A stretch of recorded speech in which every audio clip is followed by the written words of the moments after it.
झोपड़े के द्वार पर बाप और बेटा दोनों एक बुझे हुए अलाव के सामने चुपचाप बैठे हुए हैं और अंदर बेटे की जवान बीबी बुधिया प्रसव वेदना में पछाड़ खा रही थी। रह रह कर उसके मुंह से ऐसी दिल हिला देने वाली आवाज़ निकलती थी कि दोनों कलेजा थाम लेते थे। जाड़ों की रात थी। प्रकृति सन्नाटे में डूबी हुई। सारा गांव अंधकार में लय हो गया था। घीसू ने कहा, मालूम होता है बचेगी नहीं। सारा दिन दौड़ते हो गया। जा देख तो आ। माधव चिढ़कर बोला, मरना ही तो है, जल्दी मर क्यों नहीं जाती? देख कर क्या करूं? तू बड़ा बेदर्द है बे। साल भर जिसके साथ सुख चैन से रहा, उसी के साथ इतनी बेवफाई। तो मुझसे तो उसका तड़पना और हाथ पांव पटकना नहीं देखा जाता। चमारों का कुनबा था और सारे गांव में बदनाम घीसू एक दिन काम करता तो 3 दिन आराम करता।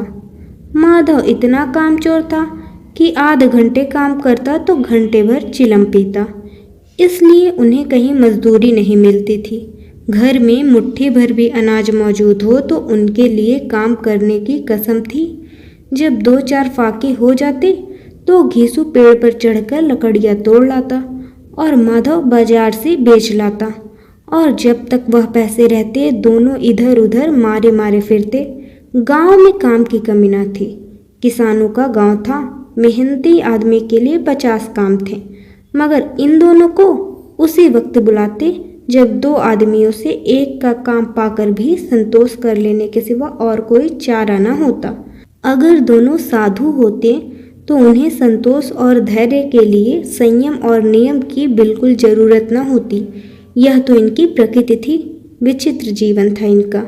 घर में मिट्टी के 2-4 बर्तन के सिवा कोई संपत्ति नहीं। फटे चित्रों से अपनी नग्नता को ढाके हुए जिए जाते थे। संसार की चिंताओं से मुक्त, कर्ज से लदे हुए। गालियां भी खाते, मार भी खाते, मगर कोई गम नहीं। दीन इतने कि वसूली की बिल्कुल आशा न रहने पर भी लोग इन्हें कुछ न कुछ कर्ज दे देते थे। मटर आलू की फसल में दूसरों के खेतों से मटर या आलू उखाड़ लाते और भून भान कर खा लेते, या 10-5 ऊख उखाड़ लाते और रात को चूसते। घीसू ने इसी आकाश वृत्ति से 60 साल की उम्र काट दी और माधव भी सपूत बेटे की तरह बाप ही के पचिन्नों पर चल रहा था, बल्कि उसका नाम और भी उजागर कर रहा था। इस वक्त भी दोनों अलाव के सामने बैठकर आलू भून रहे थे, जो कि किसी खेत से खोद लाए थे। घीसू की स्त्री का तो बहुत दिन हुए देहांत हो गया था। माधव का ब्याह पिछले साल हुआ था। जब से यह औरत आई थी उसने इस खानदान में व्यवस्था की नींव डाली थी और इन दोनों बेगैरतों का दोछक भरती रहती थी। जब से वह आई यह दोनों और भी आराम तलब हो गए थे, बल्कि कुछ अकड़ने भी लगे थे। कोई कार्य करने को बुलाता तो निर्ब्याज भाव से दुगनी मजदूरी मांगते। वही औरत आज प्रसव वेदना से मर रही थी और यह दोनों इसी इंतजार में थे कि वह मर जाए तो आराम से सोएं। यीशु ने आलू निकालकर छीलते हुए कहा, जाकर देख तो क्या दशा है उसकी। चुड़ैल का फिसाद होगा और क्या। यहाँ तो ओझा भी 1 रुपया मांगता है। माधव को भय था कि वह कोठरी में गया तो घीसू आलूओं का बड़ा भाग साफ कर देगा। बोला, मुझे वहाँ जाते डर लगता है। डर किस बात का है? मैं तो यहाँ हूँ ही। तो तुम ही जाकर देखो ना। मेरी औरत जब मरी थी तो मैं 3 दिन तक उसके पास से हिला तक नहीं, और फिर मुझसे लजाएगी कि नहीं। जिसका कभी मुंह नहीं देखा आज उसका उघड़ा हुआ बदन देखो, उसे तन की सुध भी तो ना होगी। मुझे देख लेगी तो खुलकर हाथ पांव भी ना पटक सकेगी। मैं सोचता हूँ कोई बाल बच्चा हुआ तो क्या होगा। सोठ गुड़ तेल कुछ भी तो नहीं है घर में। सब कुछ आ जाएगा भगवान दे तो। जो लोग अभी 1 पैसा नहीं दे रहे हैं वे ही कल बुला बुला कर रुपए देंगे। मेरे 9 लड़के हुए, घर में कभी कुछ ना था, मगर भगवान ने किसी न किसी तरह बेड़ा पार ही लगाया। जिस समाज में रात दिन मेहनत करने वालों की हालत उनकी हालत से कुछ बहुत अच्छी ना थी और किसानों के मुकाबले में वे लोग जो किसानों की दुर्बलताओं से लाभ उठाना जानते थे कहीं ज़्यादा संपन्न थे। वहाँ इस तरह की मनोवृत्ति का पैदा हो जाना कोई अचरज की बात ना थी। हम तो कहेंगे घीसू किसानों से कहीं ज़्यादा विचारवान था और किसानों के विचार शून्य समूह में शामिल होने के बदले बैठकबाजों की कुत्सित मंडली में जा मिला था। हाँ, उसमें यह शक्ति न थी कि बैठकबाजों के नियम और नीति का पालन करता, इसलिए जहाँ उसकी मंडली के और लोग गांव के सरगना और मुखिया बने हुए थे, उस पर सारा गांव उंगली उठाता था। फिर भी उसे यह तस्कीन तो थी ही कि अगर वह फटे हाल है तो कम से कम उसे किसानों की सी जी तोड़ मेहनत तो नहीं करनी पड़ती। दोनों आलू निकाल निकाल कर जलते जलते खाने लगे। कल से कुछ नहीं खाया था, इतना सब्र न था कि ठंडा हो जाने दे। कई बार दोनों की जबानें जल गई। छिल जाने पर आलू का बाहरी हिस्सा जबान, हलक और तालू को जला देता था और उस अंगारे को मुंह में रखने से ज़्यादा खैरियत इसी में थी कि वह अंदर पहुंच जाए। वहाँ उसे ठंडा करने के लिए काफ़ी सामान थे, इसलिए दोनों जल्द जल्द निकल जाते। हालांकि इस कोशिश में उनकी आंखों से आंसू निकल आते। घीसू को उस वक्त ठाकुर की बारात याद आई जिसमें 20 साल पहले वह गया था। उस दावत में उसे जो तृप्ति मिली थी वह उसके जीवन में एक याद रखने लायक बात थी और आज भी उसकी याद ताज़ी थी। बोला, वह भोज नहीं भूलता। तब से फिर उस तरह का खाना और भरपेट नहीं मिला। लड़की वालों ने सबको भरपेट पूड़ियाँ खिलाई थी, सबको, छोटे बड़े सब ने पूड़ियाँ खाई और असली घी की। चटनी, रायता, 3 तरह के सूखे साग, एक रसेदार तरकारी, दही, चटनी, मिठाई। अब क्या बताऊं कि उस भोज में क्या स्वाद मिला। कोई रोक टोक नहीं थी, जो चीज़ चाहो मांगो, जितना चाहो खाओ। लोगों ने ऐसा खाया कि किसी से पानी ना पिया गया, मगर परोसने वाले हैं कि पत्तल में गर्म गर्म गोल गोल सुवासित कचौड़ियाँ डाल देते हैं। मना करते हैं कि नहीं चाहिए, पत्तल पर हाथ रोके हुए हैं, मगर वहाँ हैं कि दिए जाते हैं। और जब सबने मुंह धो लिया तो पान इलायची भी मिली, मगर मुझे पान लेने की कहाँ सुध थी, खड़ा हुआ न जाता था। चटपट जाकर अपने कंबल पर लेट गया। ऐसा दिल दरियाव था वह ठाकुर। माधव ने इन पदार्थों का मन ही मन मजा लेते हुए कहा, अब हमें कोई ऐसा भोज नहीं खिलाता। अब क्या कोई खिलाएगा? अब कोई क्या खिलाएगा? वह जमाना दूसरा था। अब तो सबको किफ़ायत सूझती है। शादी ब्याह में मत खर्च करो, क्रियाकर्म में मत खर्च करो। पूछो, गरीबों का माल बटोर बटोर कर कहाँ रखोगे? बटोरने में तो कमी नहीं है, हाँ खर्च में किफ़ायत सूझती है। तुमने 1-20 पूरियाँ खाई होंगी? 20 से ज़्यादा खाई थी। मैं 50 खा जाता। 50 से कम मैंने ना खाई होगी। अच्छा पट्टा था, तू तो मेरा आधा भी नहीं है। आलू खाकर दोनों ने पानी पिया और वहीं अलाव के सामने अपनी धोतियाँ ओढ़कर पांव पेट में डाले सो रहे, जैसे 2 बड़े बड़े अजगर गेंडुलियाँ मारे पड़े हों। और बुधिया अभी तक कराह रही थी। सवेरे माधव ने कोठरी में जाकर देखा तो उसकी स्त्री ठंडी हो गई थी। उसके मुंह पर मक्खियाँ भिनक रही थी, पथराई हुई आंखें ऊपर टंगी हुई थी, सारी देह धूल से लथपथ हो रही थी। उसके पेट में बच्चा मर गया था। माधव भागा हुआ घीसू के पास आया। फिर दोनों जोर जोर से हाय हाय करने और छाती पीटने लगे। पड़ोस वालों ने यह रोना धोना सुना तो दौड़े हुए आए और पुरानी मर्यादा के अनुसार इन अभागों को समझाने लगे, मगर ज़्यादा रोने पीटने का अवसर न था। कफन की और लकड़ी की फिक्र करनी थी। घर में तो पैसा इस तरह गायब था जैसे चील के घोंसले में मांस। बाप बेटे रोते हुए गांव के जमींदार के पास गए। वह इन दोनों की सूरत से नफरत करते थे। कई बार इन्हें अपने हाथों से पीट चुके थे, चोरी करने के लिए, वादे पर काम पर न आने के लिए। पूछा, क्या है बेगुसुआ, रोता क्यों है? अब तो तू कहीं दिखलाई भी नहीं देता। मालूम होता है इस गांव में रहना नहीं चाहता। घीसू ने जमीन पर सिर रखकर आंखों में आंसू भरे हुए कहा, सरकार, बड़ी विपत्ति में हूँ। माधव की घरवाली रात को गुजर गई। रात भर तड़पती रही सरकार। हम दोनों उसके सिरहाने बैठे रहे। दवा दारू जो कुछ हो सका सब कुछ किया, मुदा वह हमें दगा दे गई। अब कोई एक रोटी देने वाला भी न रहा मालिक। तबाह हो गए, घर उजड़ गया। आपका गुलाम हूँ। अब आपके सिवा कौन उसकी मिट्टी पार लगाएगा। हमारे हाथ में तो जो कुछ था वह सब तो दवा दारू में उठ गया। सरकार ही की दया होगी तो उसकी मिट्टी उठेगी। आपके सिवा किसके द्वार पर जाऊं। जमींदार साहब दयालु थे, मगर घीसू पर दया करना काले कंबल पर रंग चढ़ाना था। जी में तो आया कह दे, चल दूर हो यहाँ से। यो तो बुलाने से भी नहीं आता। आज जब गरज पड़ी है तो आकर खुशामद कर रहा है। हरामखोर कहीं का, बदमाश। लेकिन यह क्रोध या दंड देने का अवसर न था। जी में कुढ़ते हुए 2 रुपए निकाल कर फेंक दिए, मगर सांत्वना का एक शब्द भी मुंह से न निकला। उसकी तरफ ताका तक नहीं, जैसे सिर का बोझ उतारा हो। जब जमींदार साहब ने 2 रुपए दिए तो गांव के बनिए महाजनों को इनकार का साहस कैसे होता। घीसू जमींदार के नाम का ढिंढोरा भी पीटना जानता था। किसी ने 2 आने दिए, किसी ने 4 आने। 1 घंटे में घीसू के पास 5 रुपए की अच्छी रकम जमा हो गई।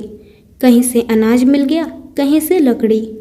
और दोपहर को घीसू और माधव बाजार से कफन लाने चले। इधर लोग बांस बांस काटने लगे। गांव की नर्मदिल स्त्रियां आ आकर लाश देखती थीं और उसकी बेकसी पर 2 बूंद आंसू गिराकर चली जाती थी। बाजार में पहुंचकर घीसू बोला, लकड़ी तो उसे जलाने भर को मिल गई है, क्यों माधव? माधव बोला, हाँ लकड़ी तो बहुत है, अब कफन चाहिए। तो चलो कोई हल्का सा कफन ले ले। हाँ और क्या, लाश उठते उठते रात हो जाएगी। रात को कफन कौन देखता है? कैसा बुरा रिवाज है कि जिसे जीते जी तन ढांकने को चीथड़ा भी ना मिले, उससे मरने पर नया कफन चाहिए। कफन लाश के साथ जल ही तो जाता है, और क्या रखा रहता है। यही 5 रुपए पहले मिलते तो कुछ दवा दारू कर लेते। दोनों एक दूसरे के मन की बात ताड़ रहे थे। बाजार में इधर उधर घूमते रहे। कभी इस बाजार की दुकान पर गए, कभी उसकी दुकान पर। तरह तरह के कपड़े, रेशमी और सूती देखे, मगर कुछ जचा नहीं। यहाँ तक कि शाम हो गई। तब दोनों न जाने किस दैवी प्रेरणा से एक मधुशाला के सामने जा पहुँचे और जैसे किसी पूर्व निश्चित व्यवस्था से अंदर चले गए। वहाँ जरा देर तक दोनों असमंजस में खड़े रहे। फिर घीसू ने गद्दी के सामने जाकर कहा, साहू जी 1 बोतल हमें भी देना। उसके बाद चिखौना आया, तली हुई मछली आई और दोनों बरामदे में बैठकर शांतिपूर्वक पीने लगे। कई कुंजियां ताबड़तोड़ पीने के बाद दोनों सरूर में आ गए।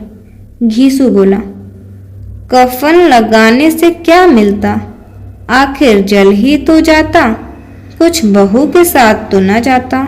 माधव आसमान की तरफ देखकर बोला, मानो देवताओं को अपनी निष्पापता का साक्षी बना रहा हो। दुनिया का दस्तूर है, नहीं लोग बाभनों को हजारों रुपए क्यों दे देते हैं। कौन देखता है परलोक में मिलता है या नहीं। बड़े आदमियों के पास धन है, फूके। हमारे पास फूकने को क्या है। लेकिन लोगों को जवाब क्या दोगे। लोग पूछेंगे नहीं, कफन कहाँ है। घीसू हंसा, अबे कह देंगे कि रुपए कमर से खिसक गए, बहुत ढूंढा मिले नहीं। लोगों को विश्वास न आएगा, लेकिन फिर वही रुपए देंगे।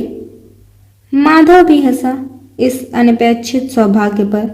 बोला, बड़ी अच्छी थी बेचारी, मरी तो खूब खिला पिलाकर। आधी बोतल से ज़्यादा उड़ गई। घीसू ने 2 सेर पूड़ियाँ मंगाई। चटनी, अचार, कलेजिया। शराब खाने के सामने ही दुकान थी।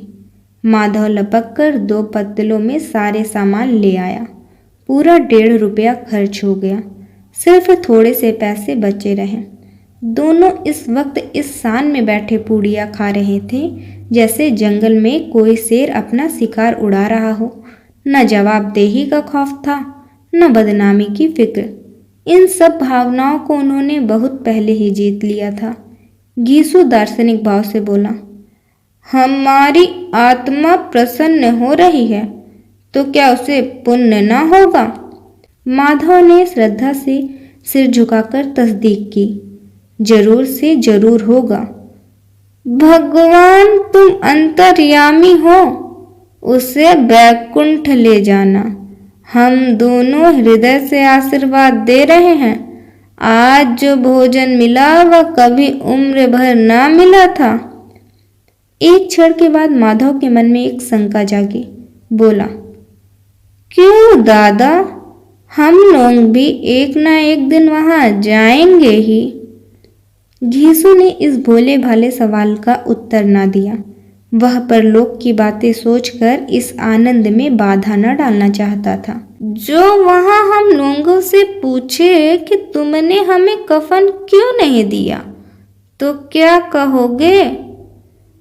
कहेंगे तुम्हारा सिर। पूछेगी तो जरूर। तू कैसे जानता है कि उसे कफन ना मिलेगा? तू मुझे ऐसा गधा समझता है? 60 साल के दुनिया में घास खोदता रहा हूँ, उसको कफन मिलेगा और बहुत अच्छा मिलेगा। माधव को विश्वास न आया। बोला, कौन देगा? रुपए तो तुमने चट कर दिए। वह तो मुझसे पूछेगी। उसकी मांग में तो सिंदूर मैंने डाला था। कौन देगा? बताते क्यों नहीं? वही लोग देंगे जिन्होंने अब की दिया। हाँ, अब की रुपए हमारे हाथ ना आएंगे। ज्यों ज्यों अंधेरा बढ़ता था और सितारों की चमक तेज होती थी, मधुशाला की रौनक भी बढ़ती जाती थी। कोई गाता था, कोई डींग मारता था, कोई अपने संगी के गले लिपटा जाता था, कोई अपने दोस्त के मुंह में कुल्हड़ लगाए देता था। वहाँ के वातावरण में सरूर था, हवा में नशा। कितने तो यहाँ आकर एक चुल्लू में मस्त हो जाते थे। शराब से ज़्यादा यहाँ की हवा उन पर नशा करती थी। जीवन की बाधाएं यहाँ खींच लाती थी और कुछ देर के लिए यह भूल जाते थे कि वे जीते हैं या मरते हैं, या न जीते हैं न मरते हैं। और यह दोनों बाप बेटे अब भी मजे ले लेकर चुस्कियाँ ले रहे थे। सबकी निगाहें इनकी ओर जमी हुई थी। दोनों कितने भाग्य के बली हैं। पूरी बोतल बीच में है। भरपेट खाकर माधव ने बची हुई पूड़ियों का पत्तल उठाकर एक भिखारी को दे दिया, जो खड़ा इनकी ओर भूखी आंखों से देख रहा था और देने के गौरव, आनंद और उल्लास का अपने जीवन में पहली बार अनुभव किया। घीसू ने कहा, ले जा, खूब खा और आशीर्वाद दे। जिसकी कमाई है वह तो मर गई, मगर तेरा आशीर्वाद उसे जरूर पहुँचेगा। रोए रोए से आशीर्वाद दो, बड़ी गाढ़ी कमाई के पैसे हैं। माधव ने फिर आसमान की तरफ देखकर कहा, वह बैकुंठ में जाएगी दादा, बैकुंठ की रानी बनेगी। घीसू खड़ा हो गया और जैसे उल्लास की लहरों में तैरता हुआ बोला, हाँ बेटा, बैकुंठ में जाएगी। किसी को सताया नहीं, किसी को दबाया नहीं। मरते मरते हमारी जिंदगी की सबसे बड़ी लालसा पूरी कर गई। वह न बैकुंठ जाएगी तो क्या ये मोटे मोटे लोग जाएंगे? जो गरीबों को दोनों हाथों से लूटते हैं और अपने पाप को धोने के लिए गंगा में नहाते हैं और मंदिरों में जल चढ़ाते हैं। श्रद्धालुता का यह रंग तुरंत ही बदल गया। अस्थिरता नशे की खासियत है। दुख और निराशा का दौरा हुआ। माधव बोला, मगर दादा, बेचारी ने जिंदगी में बड़ा दुख भोगा, कितना दुख झेल कर मरी। वह आंखों पर हाथ रखकर रोने लगा, चीखें मार मार कर। घीसू ने समझाया, क्यों रोता है बेटा, खुश हो कि वह माया जाल से मुक्त हो गई, जंजाल से छूट गई। बड़ी भाग्यवान थी जो इतनी जल्द माया मोह के बंधन तोड़ दिए। और दोनों खड़े होकर गाने लगे, ठगनी क्यों नैना चमकावे, ठगनी। पियक्कड़ों की आंखें इनकी ओर लगी हुई थी और यह दोनों अपने दिल में मस्त गाए जाते थे। फिर दोनों नाचने लगे, उछले भी, कूदे भी, गिरे भी, मटके भी, भाव भी बताए, अभिनय भी किए और आखिर नशे में मदमस्त होकर वहीं गिर पड़े।